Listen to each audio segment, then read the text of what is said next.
This is the chairman and the artist, where vision meets creation. Let's talk. Hey, we are doing a podcast. This is hopefully our first show. If not, this is another tryout, so we can get good at this. February 11th, to document the date, it's a Tuesday, February 11th, 2025.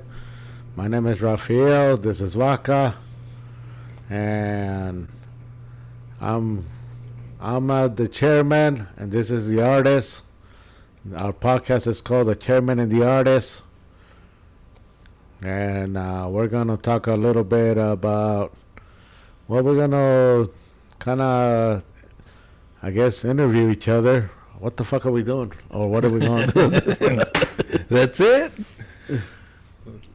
Great entrance, ref.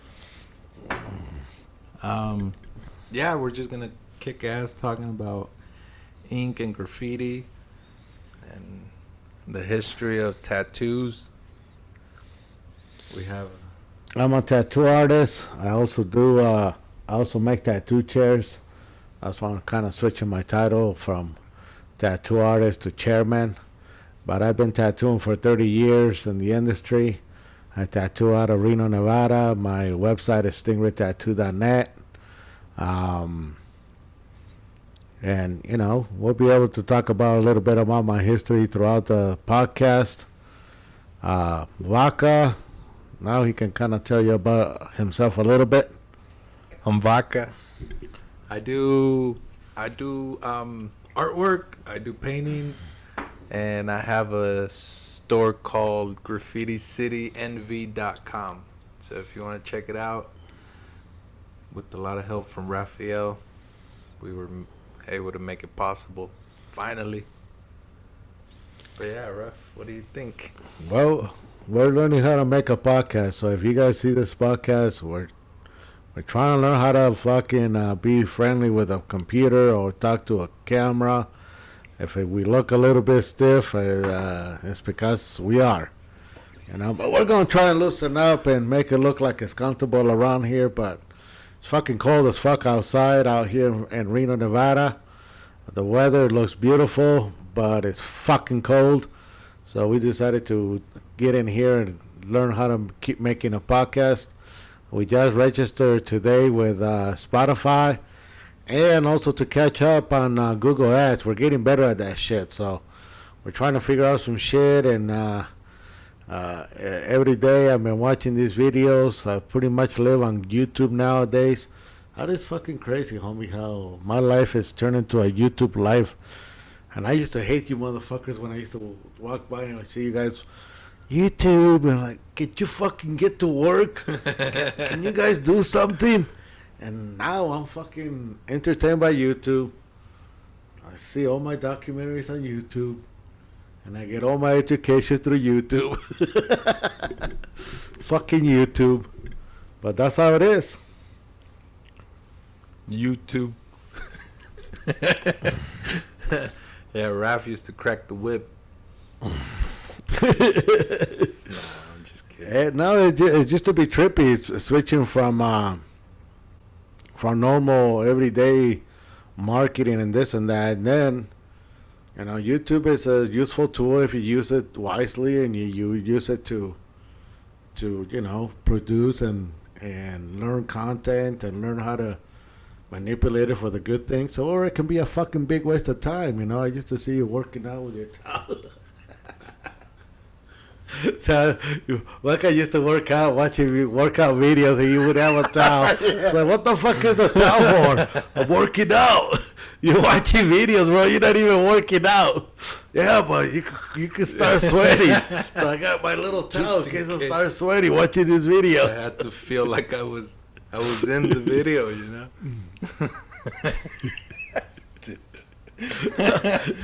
That's the kind of shit I will walk by the office. What the fuck are you guys doing?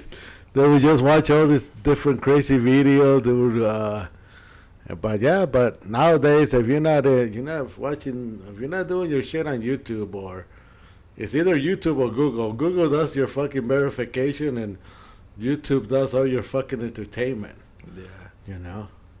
YouTube has pretty much destroyed the fucking TV the Yeah, TV people thing. don't watch TV anymore. You know, I don't hear any. I mean, we still watch some of the TV shows, but we watch them through YouTube. Yeah. We watch them through the YouTube app. There's a YouTube app. Like we just watched the Super Bowl. I didn't watch it. I watched it on MCNBC or whatever, or NBC or whatever the fuck it was on. But I watched it through YouTube. It was through the YouTube app. So still, everything is through YouTube. You know, I want to look up the history of salt. I want to look up the history of avocados or fucking the history of peanuts.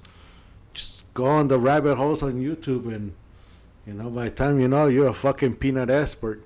Then you start going into the conspiracies about peanuts and shit like that. You know, but yeah, it's fucking trippy. Brought to you by Brought to the you. Chariot. I guess we're promoting YouTube, how great fucking YouTube is, or it can be a waste of time if you ain't doing nothing but wasting your time. Or it could be a fucking pretty educational, or you know, going and get lost in your conspiracy theories and shit like that. You know. Raph, talk to us about the chair. Well, my name is Rafael, and I'm the chairman. Well, I'm trying to create a new title, the chairman. I throughout the industry, unfortunately, it's very sad to see a lot of our fellow tattoo artists with back problems and tattooing, and very, very bad postures, and ergonomics are really bad in some of these shops. And in my shop, I was blessed because my master, he hooked me up with a nice hydraulic base, and this fucker, I didn't know how cool it was until later I realized that I've been working most of my time standing up with my back straight. I would raise all my clients, and my Kelly told me, hey, if you're gonna be tattooing it, which is gonna be a long fucking career, you might want to keep your back straight. So one of the things that he kind of pushed, chest out, start tattooing. So if you can tattoo with your chest out, you're not fucking up your back. That's how he kind of enforced that. Or, you know, he said, I want you to last long, motherfucker. I want you to be all fucked up.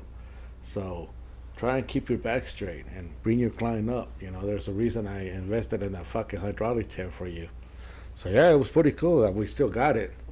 We hit that button, that motherfucker goes up.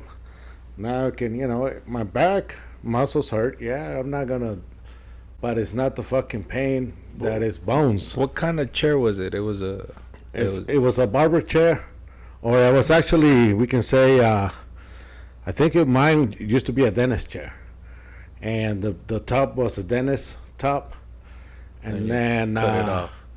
Kelly reconstructed it, and we kind of made them into almost like banana style seats, and back in the day, and that worked for a while, but it was kind of awkward when we laid people down and shit like that.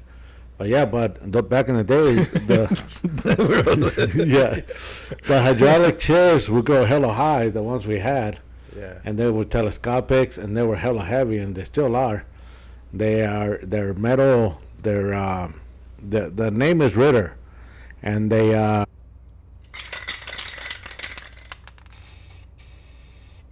Welcome to Graffiti City, your one-stop shop for graffiti supplies. From spray paint to markers, caps, and merch, we've got it all. Let's get creative. GraffitiCityNV.com.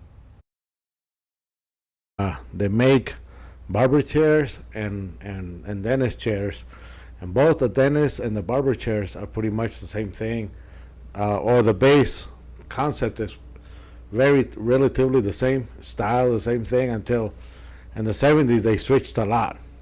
They went into some really cool shit, mechanical style, futuristic style, comparing to the 1960s and 40s and 30s. It was cast iron.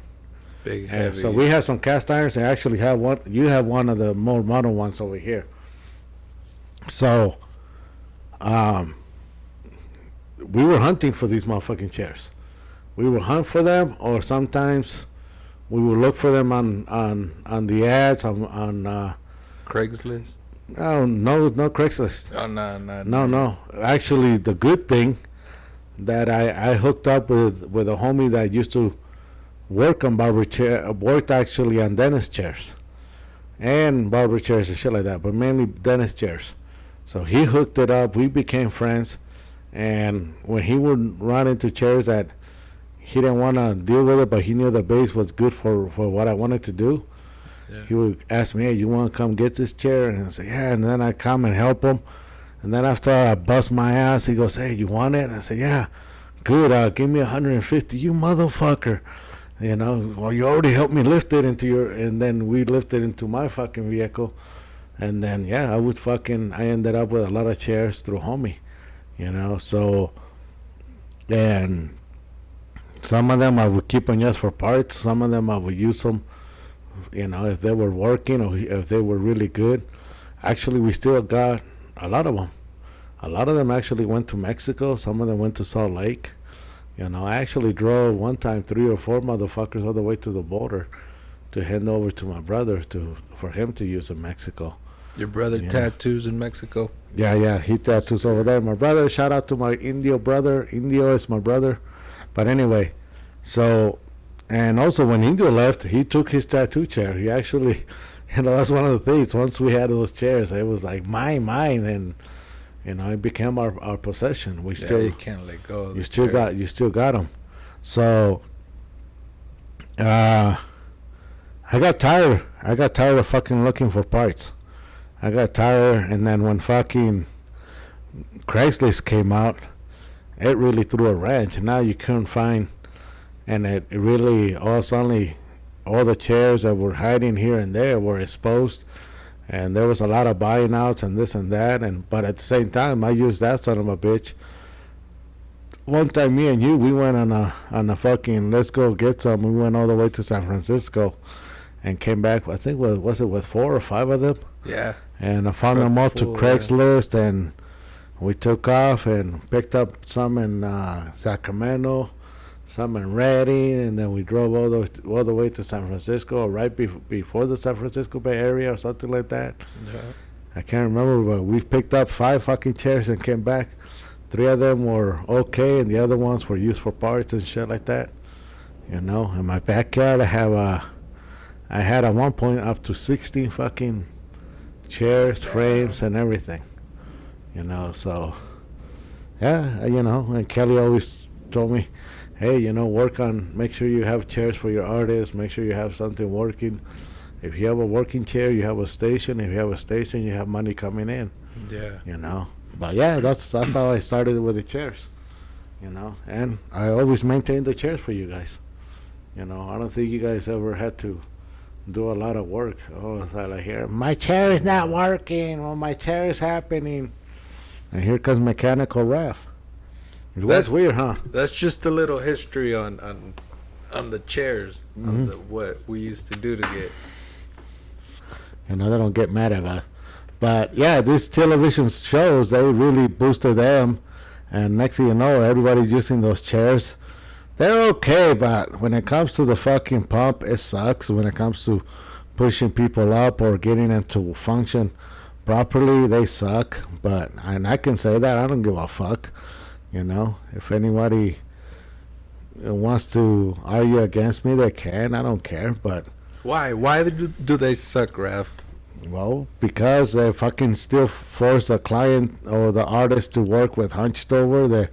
They don't go up that high. The lift is very, very low. They were not designed for tattooing. They're designed for cosmetics. They were designed for females or cosmetics. But somebody put the word tattoo behind them, and all of a sudden they became the tattoo chair.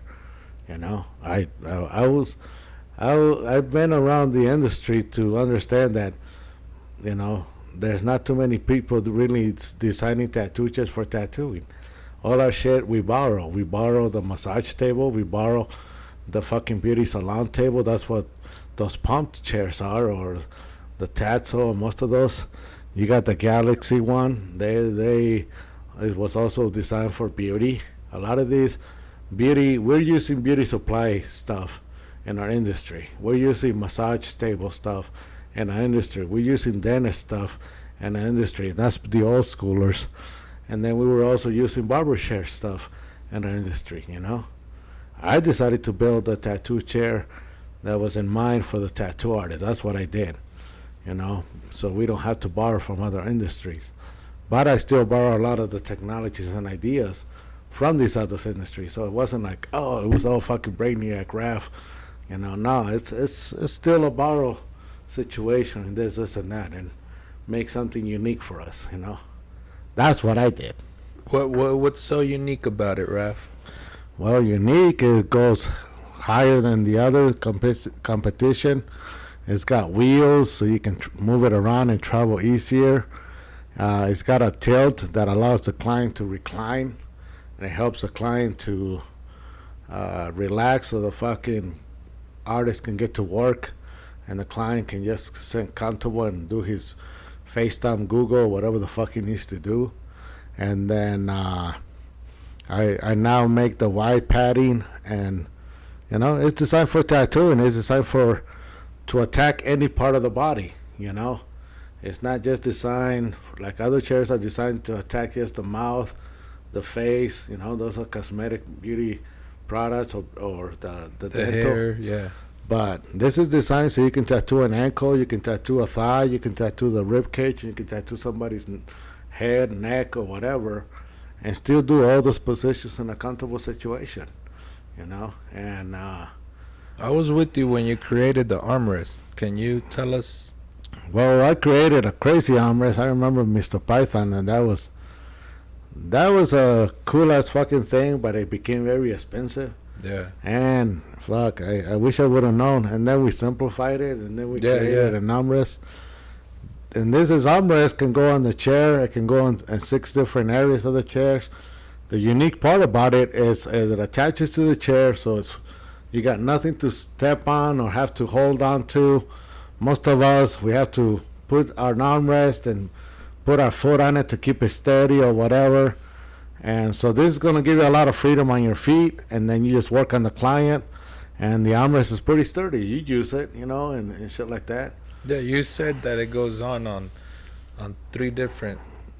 Yeah, 3 different parts of the chair on each side, so On it's each side, 6 yeah. different parts of the chair. Yeah. You know, and that's the other thing, that's one thing that's unique about my chair that the other chairs kind of don't have, all the ability to put an armrest, and the craziness that those armrests kind of can do, or It all goes the up ability- and down with the chair. It yeah, connects right so to that the way bottom of the you chair. don't have to Yeah. you don't have to keep readjusting the armrest and stuff. Yeah. And you know, most of the guys that use it, they like it, and to the point that like I use it they 100%. don't go back to the other stuff, you know. Never. I would never use a regular armrest again, or a footrest, or There's no way. But you know, I got to learn from doing the research over at my shop at Stingray Tattoo. I had to cater to 8 artists, so trying to cater to all you motherfuckers and trying to keep you guys happy and Yeah. everybody. Where's my chair? You know, and I want it like this, and I want that, and can I do this? Can I do that? You know, it took a lot of trial and error, a lot of fucking mistakes that we had to fix. I couldn't work without my chair. No, everybody took off with their chairs when they left. When I decided to close the shop. Yeah, It I was couldn't pretty even cool say, to well, see I'll that just everybody. get one of these other tattoo chairs. Nah, you can't ever go back. You know, and that's why it's like, man, I need to you know, keep pushing this into the tattoo world, and that's the reason that I'm doing this podcast. Some of you need a better explanation of why I do this, or what's my reason for making this product, and how I'm not I want to retire with some nice comfortable money, but I'm actually very concerned about helping the industry and having a better ergonomics in your workplace, so you can last longer in this industry. It's gonna be a lot of pain on your back. You know, that's something that I've been able to not experience that much because I don't work like that, and the little bit of pain that I have, it's, you know, I'm getting old, and you know, but I've been lucky enough not to have any back problems, you know, or back aches or shit like that, or go home, you know. I So, feel good. you know, I've had a good career. a lot of artists at my age and stuff like that, they're suffering right now. They got back problems.